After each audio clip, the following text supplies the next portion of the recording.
everyone, and welcome back to another SASGOG researcher interview. Today, I have the pleasure of being joined by Dr. David Haas, and he's going to join us today for another lovely interview to learn more about the pearls and tips for integrating research into our amazing careers as academic specialists in OBGYN. Thank you so much, Dr. Haas. Oh, I'm excited to be here. Thanks a lot for the invitation. Well, let's just dive right in. Just tell us a little bit more about who you are, where you're at, and the type of research that you're doing today in your career. Sure, I'd be happy to. So I originally came from St. Louis and then went back to medical school there after Notre Dame and had joined the Navy. So the Navy helped with medical school, and then I did my residency in San Diego at the Naval Medical Center there. Did my 4 years of payback in Jacksonville, North Carolina at the Marine Corps Hospital there. And then my wife said it's time to get back to the Midwest. And so we moved to Indianapolis at IU in 2005 and have been here ever since. That's wonderful. You kind of bounced around a little bit. Yep. So since you've been at IU, tell us more about when you kind of started getting into research, maybe some things that sparked your interest in research, and how you started to integrate it into your career as an academic specialist, knowing that we're all quite busy and already do so many things in our clinical lives. Yeah, that's fantastic. I'd be happy to talk about that. You know, I sort of got the research bug early. I really found that I kept asking why questions to my faculty when I was in residency, and I wanted to understand why we do things certain ways and how we could do things better. And so I wouldn't get the right answers that I wanted, and so I'd research what the answers might be. And when I couldn't find an answer, I asked my faculty if I could design a research study to answer those questions or look at it a little bit more.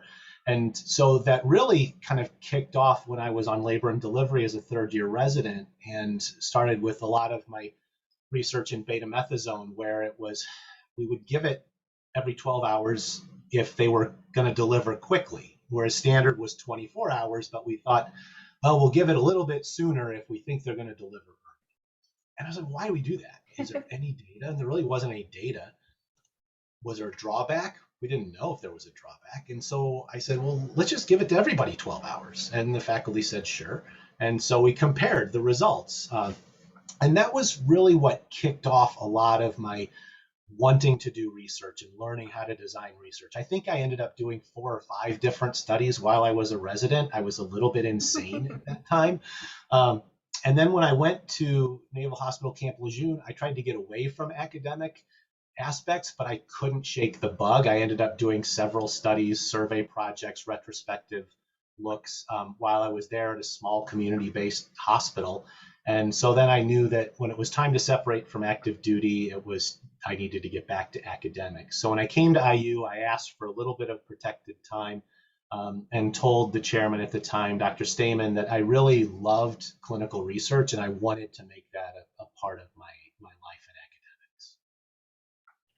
So you give a great example and a great description of identifying a clinical need, a clinical question that's right in front of you when you're taking care of your patients on that individual level, and then extrapolating that into frustration as to we don't have the evidence for it, and then turning that into action, right? It's so motivating to hear that story.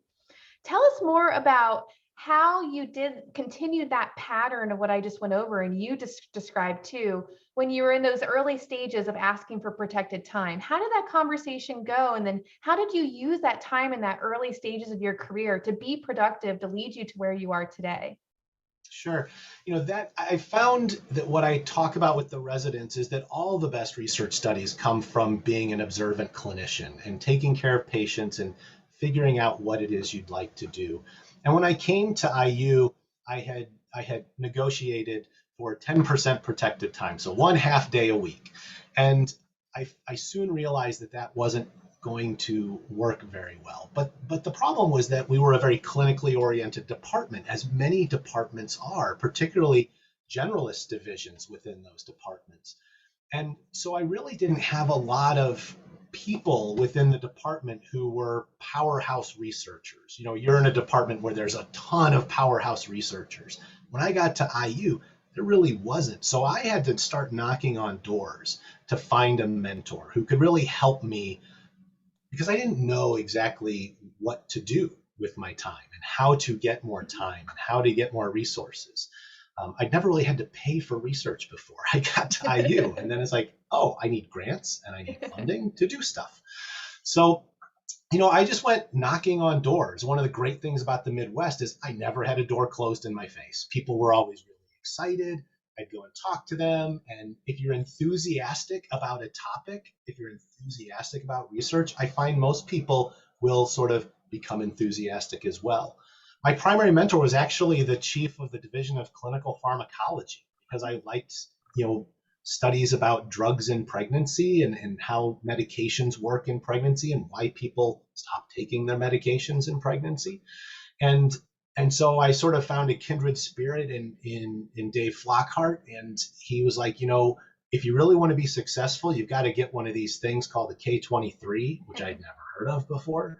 And he said, what you really need is you need more protected time. So I really found and bonded with a mentor who then did what mentors are supposed to do, went with me to my chairman and said, if you want Dave to be successful and get protected time on a grant, you've got to protect his time up front. And so I was lucky that I got a mentor who knew how to help me negotiate for protected time and resources when I didn't really know how to do that myself.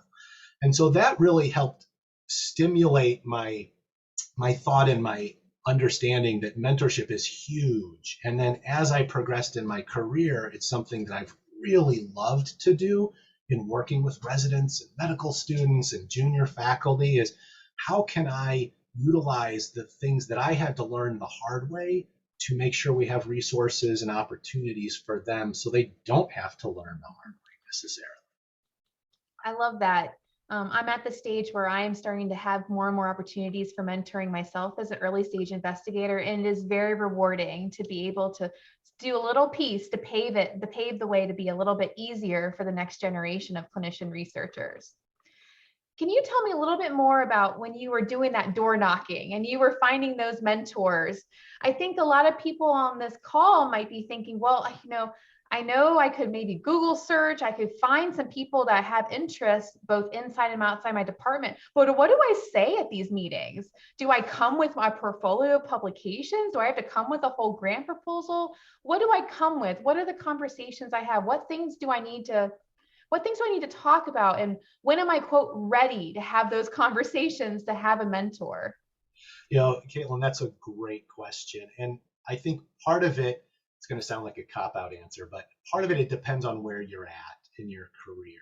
I think you need to have some idea of what you want to do, and sort of even if it's just a general thematic area when you go talk to folks, and have given some thought and some contemplation to what you want your career to look like in terms of a balance. Most of us go into academic OBGYN, as generalists because we like kind of all three of the missions. We like teaching, we like clinical care, we sometimes like research. And even if you just want to do a little bit of some of those, I think it's important that you have some thought about how you want your balance to be. When I went and knocked, when I got to IU, I already had a dozen or two publications from my time in the military. And so what I really needed was help with resources and help with how do I really make this a significant proportion of my time in my life in academics. So that's one way to have the conversation, is to go. And I was sent to the head of what used to be the GCRC, is now the CTSI at our institution, and who did all of the internal training awards, and basically said, hey, this is me, this is what I like to do, and I'd really love to do more research. Who do you think I should talk to help find some mentors? And then they would send me to 2 or 3 people who would send me to 2 or 3 more people. It took about a month of door knocking and meeting people and hearing about their research and their career paths before I finally found the right fit. I think in general, though, having some idea, you don't have to go with a grant proposal in hand if you're not there. if you just have some ideas, and then people can help you answer the questions that you want to ask. If it's, how do I take this idea that's a kernel in my brain and turn it into a grant or into a good research question?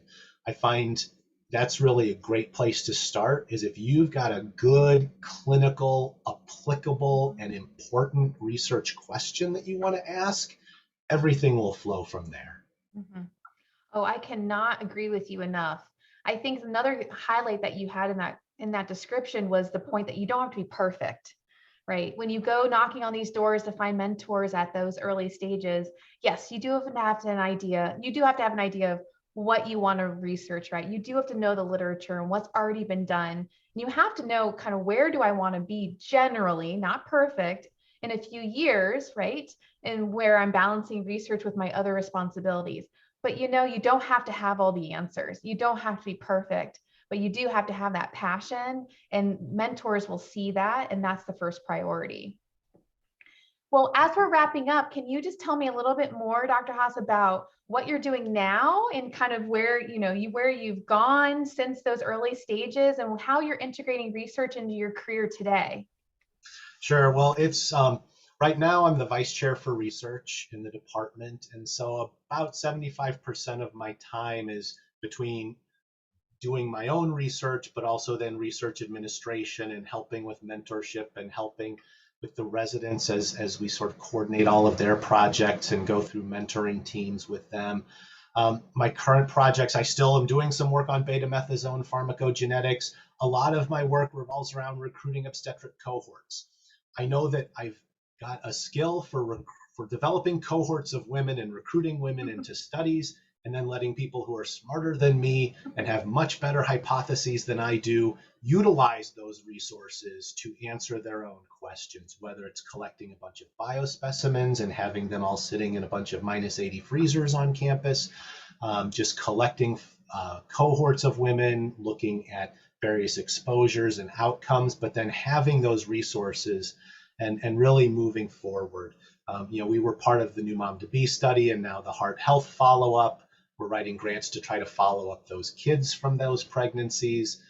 We're looking at environmental exposures here in the Midwest. So I still have not found a focused area. An old mentor used to say, you've got to have a laser beam focus. I have never had a laser beam focus. It's more of a bazooka focus, because I really love obstetrics and I really love obstetric outcomes. And how can we make, at the end of the day, what we all want: a happy mom and a happy baby? Mm-hmm.